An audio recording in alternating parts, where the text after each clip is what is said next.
planet in peril, a concession from the UN, and now a plan to fix the credibility problem facing its findings on climate change. Critics have seized upon minor mistakes in a past report, minor but glaring, to cast doubt on the seriousness of global warming. Now, the UN's fix: have an independent group of scientists review how its panel on climate change, the IPCC, works to prevent future errors.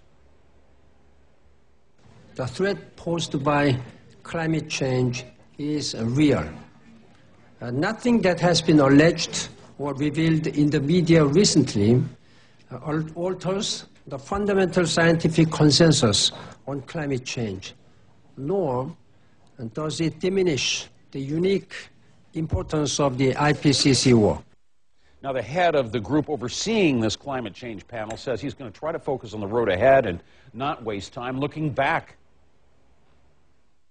What we'll do is we'll see what are the procedures and how can they be improved. So looking forward, how can we avoid perhaps that certain types of errors are made. And I think that will be the main task of this independent panel.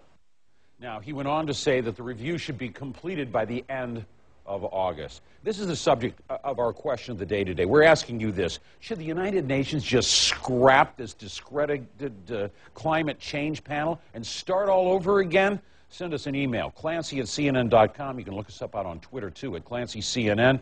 Or go out to Facebook. Do a search on CNN The Brief, 3 words. Send us your comments, and we're going to be sharing many of those comments with you coming up here in a couple of minutes. All right, my favorite part of the show, your answers to the question of the day. We ask you this: should the UN scrap its climate change panel and start all over again?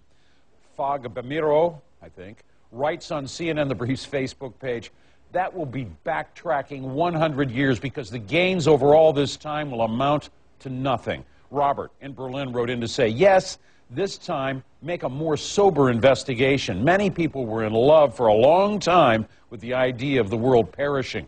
Politicians molded this into laws which have to be paid for by consumers.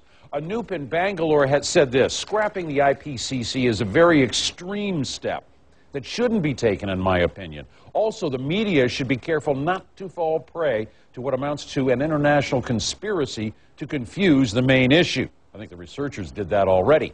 Our followers on Twitter also weighed in. Laura in Geneva wrote this: I think it would be a huge mistake to scrap it. Yes, there is a huge error, but it's one error in an overwhelming body of evidence.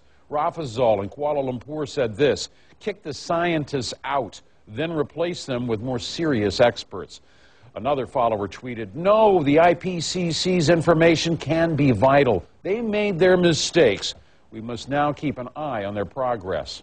Hey, a reminder, we love hearing from you. Tell us what you think, good or bad. Criticisms, comments, reach out to us on Facebook at CNN The Brief, or find us on Twitter, ClancyCNN. You can also send me an email, Clancy@CNN.com. Love to hear from you. Whole team does. Real Madrid crashing out, Man United rolling on. Kate Giles straight ahead with World Sport. That's it for me. I'm Jim Clancy. You've been briefed.